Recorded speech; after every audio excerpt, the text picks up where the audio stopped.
guys, good morning. Ayan, magluluto ako ng simpleng luto lang. Kung meron kayong karne, ayan, kahit anong karne.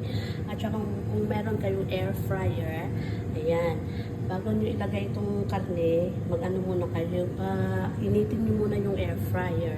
Pagkatapos niya, pwede na natin ilagay siya pag medyo mainit na siya. Mga around 5 minutes, okay na siya. So init na siya. Ayan, nilagay na natin. So, takpan.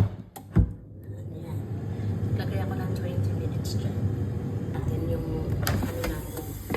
Ayan, diba? Ang bilis, pero kulang pa yan siya sa kuluto. So, kailangan natin i-turn over and then put it back. Lagyan pa natin siya ng ilang minuto, 4 minutes. Tagdagan natin siya ng another 10. Ayan.